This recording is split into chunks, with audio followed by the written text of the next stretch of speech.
আগস্টে একটি সফল ছাত্র গণঅভ্যুত্থানের মধ্য দিয়ে আমাদের দীর্ঘদিনের আশা আকাঙ্ক্ষা এই সরকারের পতন হয়েছে।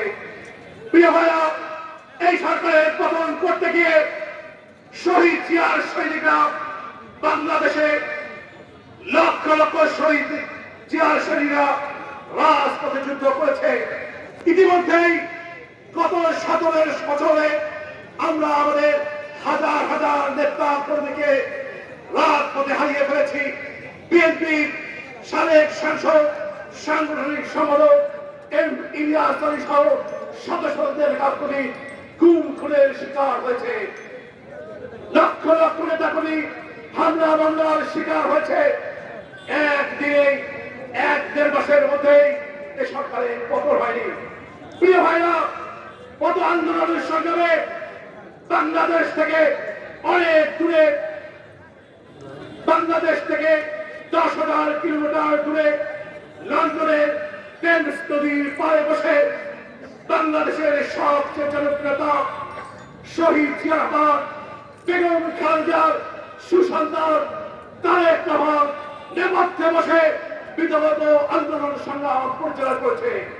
তার নির্দেশে বাংলাদেশের লক্ষ লক্ষ মানুষ ঢাকা সহ সারা বাংলাদেশের রাজপথে নেমে এসেছে বলে বিগত আন্দোলন সংগ্রাম সফল হয়েছে। পতন হয়েছে।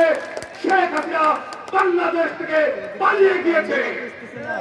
তাই আমরা মনে করি, যখনই বাংলাদেশে এই সরকারের অধীনে যখনই নির্বাচন হবে, আমরা প্রত্যাশা করি আমাদের প্রিয় নেতা যার নেতৃত্বে বাংলাদেশ স্বাধীনতা মুক্ত হয়েছে, শেখ হাসিনা বাংলাদেশ থেকে ভারতে পালিয়ে গেছে, সেই নেতা জনাব তারেক রহমানের নেতৃত্বে আমাদের বাংলাদেশে বিএনপি সরকার প্রতিষ্ঠা হবে ইনশাআল্লাহ।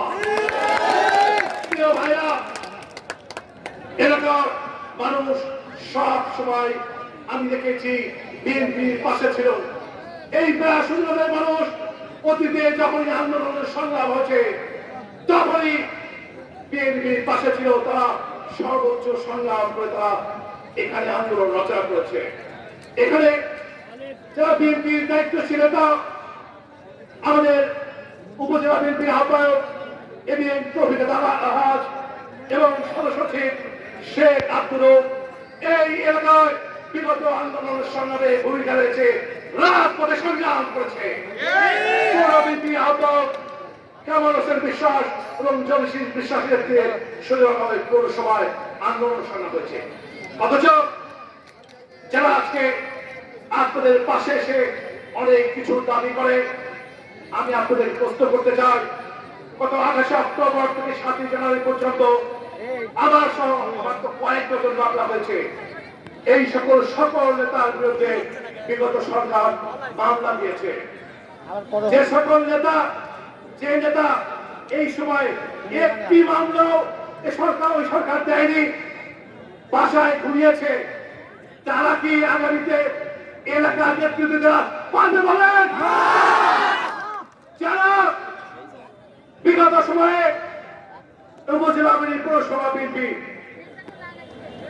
আন্দোলন সংগ্রাম করেছে, বারবার মামলার মুখোমুখি হয়েছে, তারা যে প্রত্যাশা করবে, তারা যে নির্দেশনা দেবে, সেই নির্দেশনার মধ্যে এলাকায় বিপুল পর্যায়ে হবে।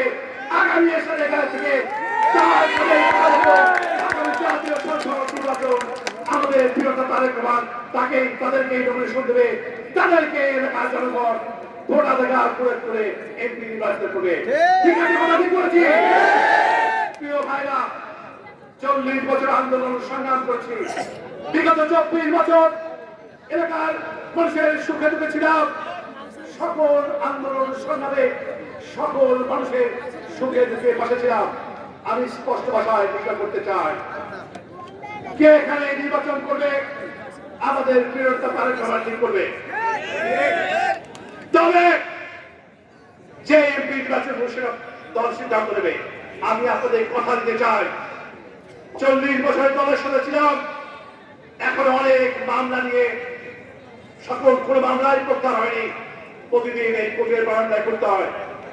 বারবার স্বৈরাচারের সঙ্গে আঘাতপ্রাপ্ত হয়ে বিভিন্ন হয়রানির শিকার হয়েছি, বছরের বছর জেল খেটেছি।